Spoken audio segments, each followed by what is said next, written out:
Hi everybody, it's Diane with Batik, and today I wanted to take you through a little project. This garment, which is a simplicity pattern, it's number 6292, and it's for a tunic of any combination. Could be sleeveless, could be sleeves, could be the lace up on the front.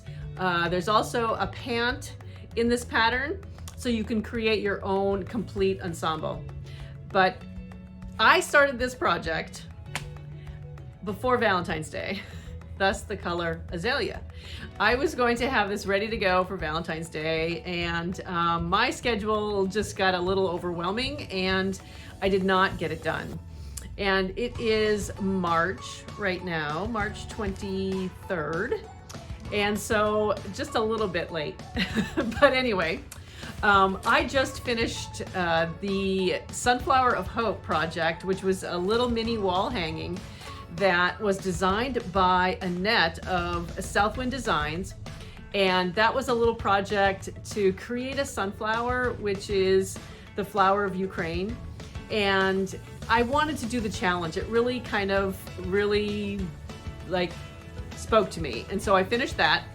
And I really love how it turned out, and you'll see a little blog on our website about the project and how I quilted it, how I pieced it, and what fabrics we used here at Batik.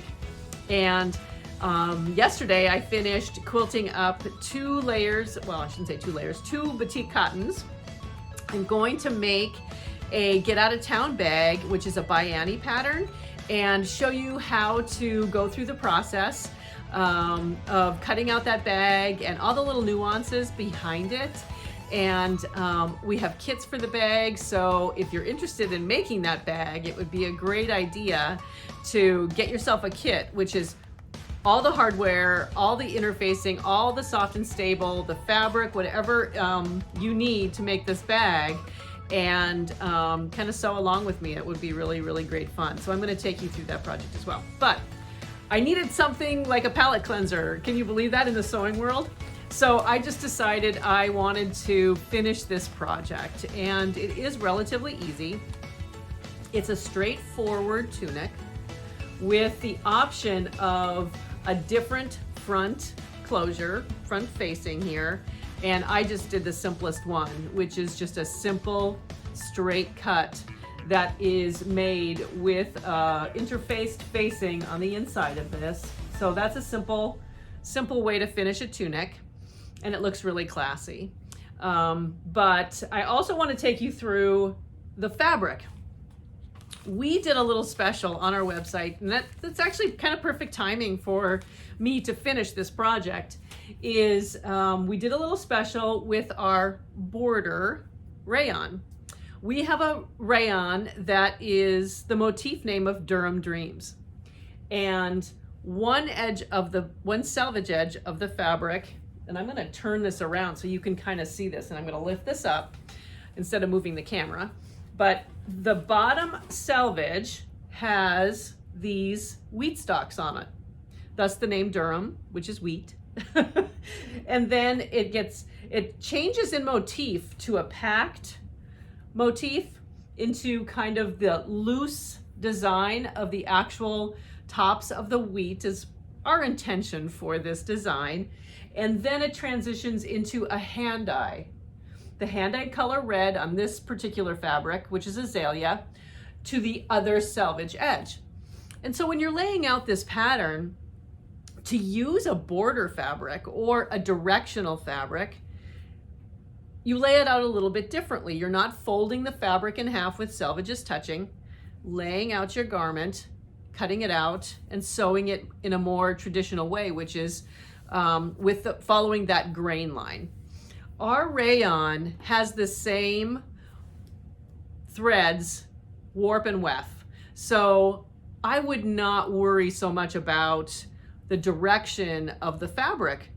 Use the design of the fabric as your element when you're making a garment.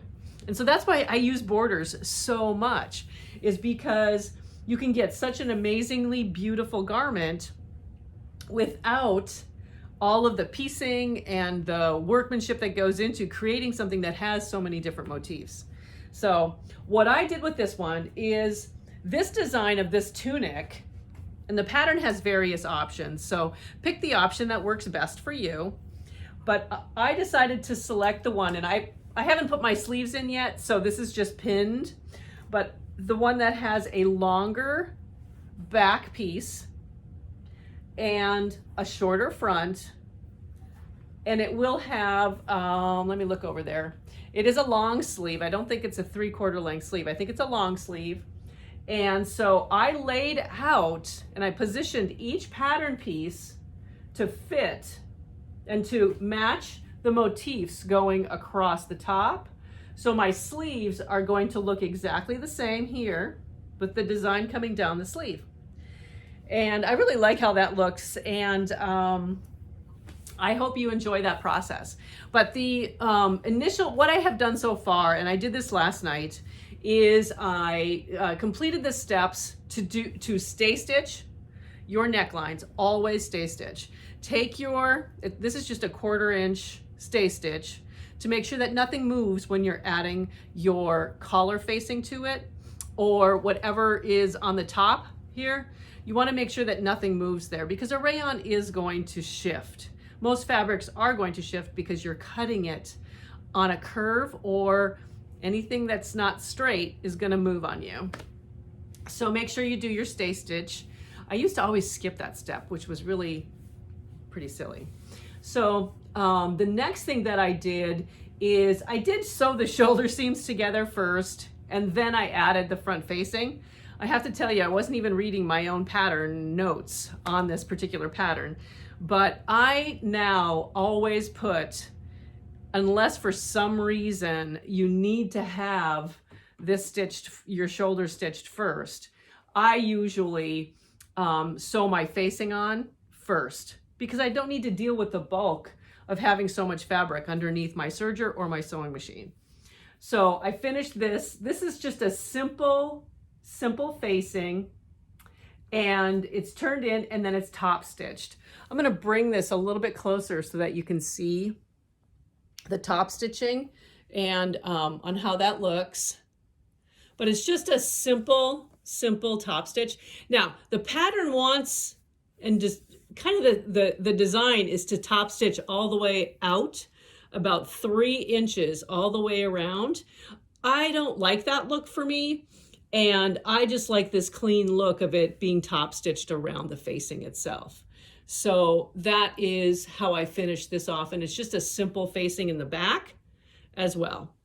So my next step that I'm going to go through is I'm going to add the sleeves.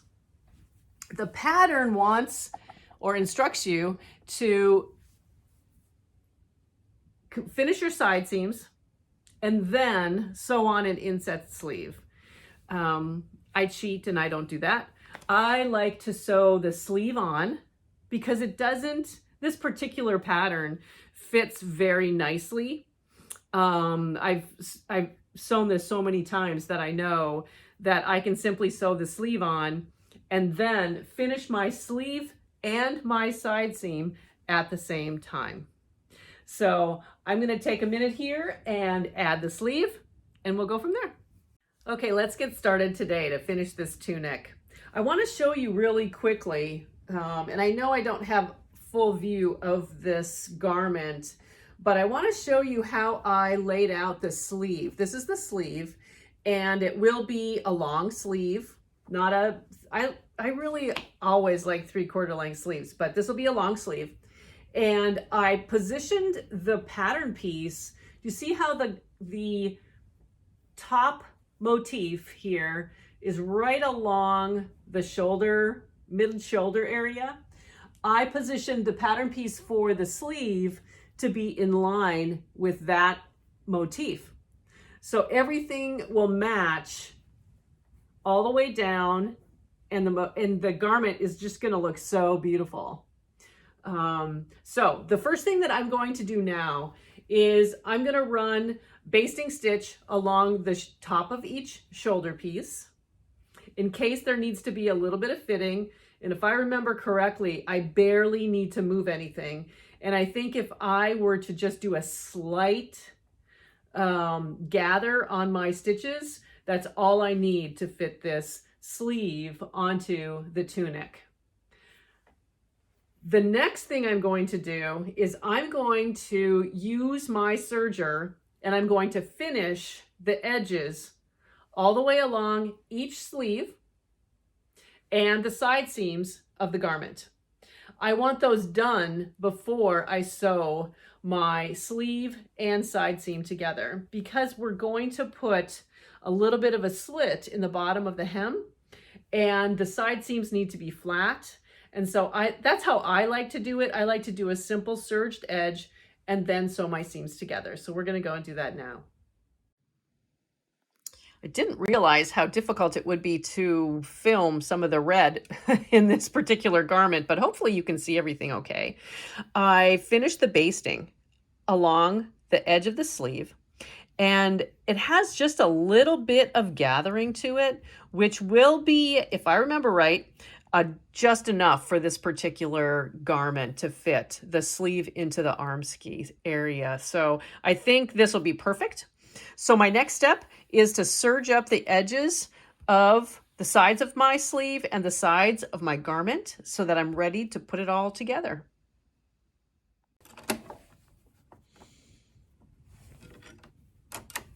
And all I'm going to do is finish the very edge of it. So I'm not cutting my seam allowance, I'm just finishing the edge. But I do take a little bit with the knife down just to make sure that I have a nice clean cut.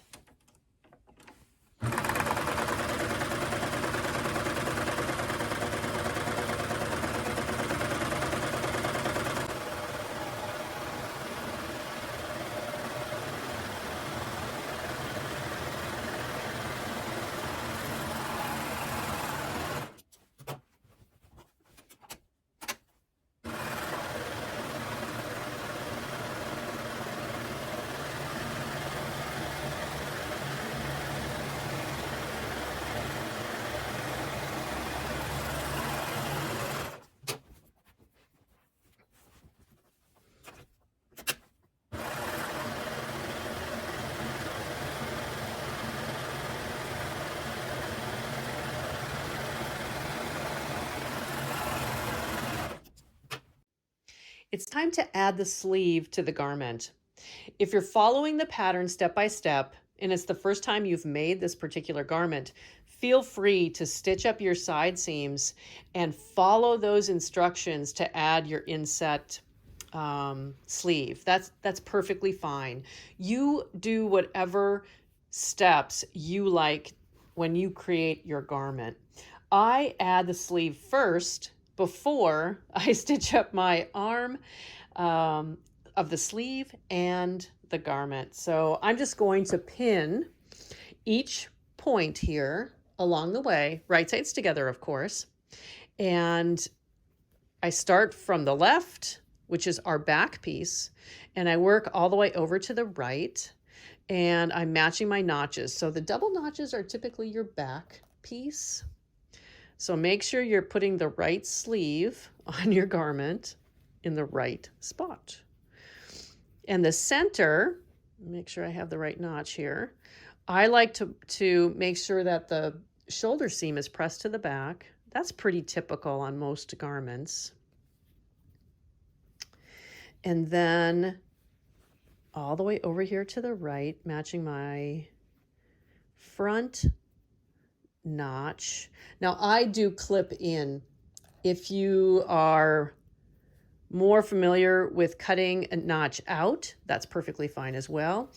The only time I ever cut out a notch instead of clip in is when the seam allowance is 1/4 inch. If the pattern calls for something so tiny for your seam allowance, I don't want to take any chances that I'm going to stitch in, I'm not going to have enough space to stitch. So this is a 5/8 inch seam allowance, so we should be okay clipping into the fabric itself. So that's why I clip in there. Let's continue pinning this.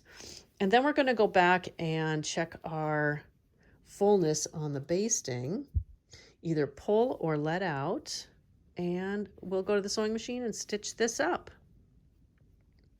Do you see the extra fullness here? So we are going to have to gather that up a little bit. So grab your threads and pull just so gently.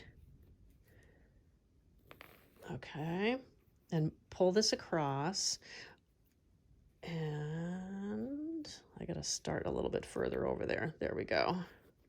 And pull this over and constantly check, because you really only need a little bit to make this sleeve fit this garment here. But you see how you just have to kind of pull it across and continue to look. We don't need much more, but I want to make it even.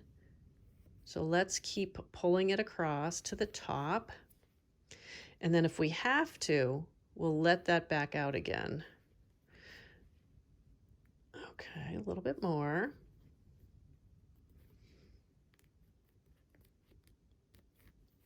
Okay. Over, over, over, over. A little bit more balance there. And we'll check that out. There we go. Now I can pin a few more spots. If I can find my pins. And sew this up. And I'll go to the machine and sew it up. You don't need to watch me do that. That's just a simple thing to do. And so I'll finish this side over here. Again, gathering it slightly. And we'll add the sleeve to the other side of the garment. And we'll come back and see how that all looks. Now, if you are really comfortable on your serger, there is no reason why you can't take this to your serger and just simply finish your seam all in one full swoop. You see how that goes together really nicely? I guess I should be down here. Really nicely right there. I'm like holding this too high for you. And now I can pin that, and it will, I want to make sure I don't miss my shoulder though too, because the point of the shoulder is going to be flat if I don't balance this out. There we go. I'll pin this together, and I'm going to take it to the sewing machine to make sure everything is good. And then I'll follow up with my serger. I just like to do this on the sleeves. If I'm working with a jersey knit, I jump right over to my serger because it moves a little bit easier and it has that little bit of stretch. But this time I think I'm going to go to my sewing machine, stitch that 5/8 of an inch all the way along our shoulder, and then we'll see what we look like. Be right back. I'm back. And I finished sewing the sleeves on. And here's what it looks like once you've finished attaching the sleeve. And I'm going to flip it so that you can see the right side of the garment. And always check this before you go any further, just to make sure that there aren't any puckers or tucks that you didn't plan for, because that is not what we want. So everything looks pretty good here. And so I'm going to go over to the serger, and yeah, everything looks really, really good. I'm going to go to the serger and finish this particular sleeve and just serge along the edge so that I'm taking off the unevenness and really sealing up that seam. I did that on the other sleeve, so let me show you what that looks like really quick, but definitely take the time to do that. And here is the other side, okay? Hopefully you can see that. But I finished the edge with my serger, and I'm using a 4-thread overlock. I seem to use that almost every single time I do any kind of stitching. Some people have a 3-thread that they like, but I finish it with a 4-thread. And so it finishes very beautifully. And I'm gonna open this up as well so that you can see what it looks like on the other side. But my next step now, after I finish that other sleeve, is to simply sew up my side seams. So we'll get to that here in a minute, but this all looks really great. And I'm not going to do any pressing until this whole thing is finished. I should probably do it right now while the sleeve is open, just to make sure that everything is pressed properly. Maybe I will do that. Okay, so off to the serger, and I'll come back and we'll decide on how we're going to finish our side seams. I put our tunic back on the body form. I just want to show you what the garment looks like now with the border design and how it looks so great extending itself over to the sleeve area. I just think that is going to be really beautiful. So our next step is to decide on where we start and stop our seam at the hem of the sleeve, and then we're going to finish it all the way through to the hem of the garment. I'm going to make sure that we have slits on the arm as well as the hem. So I'll take you through that process right now. I'm going to show you two things. This is the fabric here right now is right side out. I haven't turned it inside out yet, but this is the sleeve and the garment. I really want to have a slit here, an opening that's probably about 4 inches or so. So when I sew these right sides together, I'm going to turn this around. I'm going to just start up about 4 inches and I'll pin that on each sleeve. So all the way through the arm and down to the hem of the garment. And with the hem, I'm going to do the same thing. I want to have a little bit of a slit so that it doesn't look like we just have the bottom of the back hanging differently than the front. So we're going to stop probably maybe 2 inches to 3 inches from the end of the front portion. Okay.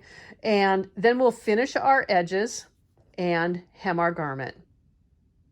But I really, really like how the serged edge is going to allow me to just simply turn this and stitch and press, and then I'll edge stitch it when I do the actual finishing of the hem.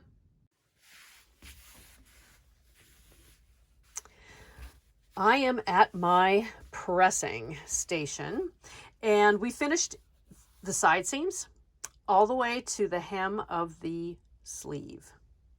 And isn't it nice how the serged edge of the seam just finishes everything so nicely? I really love that look. I also took the time to use my serger and run a finished stitch along the hem of the garment as well as the hem of the sleeve. So we're ready to go. There are a couple of ways to finish this side slit, and my preference, to be honest with you, is to simply leave the serged edge exposed, and I'm going to flip my hem along my serged edge and then turn it again, press that, and stitch all the way along my hem, all the way around, along the edge, up the side where the opening finishes, cut across, and then go down all the way along the next hem. So this is my front and this is the back. That's what I'm going to do. I don't mind the exposed serged edges here. So I'm just going to leave it simply, I don't know, just a simple way to do that. The pattern itself instructs you to stitch, fold and stitch your hem first, and then take and finish your side slit by folding this in and then again, so that you have a very nice finished edge. No exposed serging, no exposed threads of any kind, finishing it nicely up here so that you don't create a tuck right at where the side slit ends. Okay, so that is how the pattern instructs. I don't go to that degree of detail simply because I did use my serger. So once again, I'm going to turn this up, press it, and then I'm going to turn it up about a half an inch or so. Press that, come back and simply line this up, and then I'm going to sew my hem all the way around. So however you want to finish your garment, go ahead and do that. And we will have a completed garment when we're done. I'm also going to do the same technique on my sleeves. I had so much fun making this tunic, and it again is the New Look 6292, and we used our Durum Dreams Batik Rayon. And I love how the border batik looks in this tunic, and any lengthy garment actually. And the sides and the hem slit and the arms are perfect. We hope you enjoyed this video and a little bit of information about how to construct this tunic and how easy it is to construct. So we hope you shop our fashion duo for the easy tunic. And again, New Look 6292. And also shop our Durham Dream sale while it lasts, 20% off through Friday night. You guys have a great day, and we'll see you on the next video.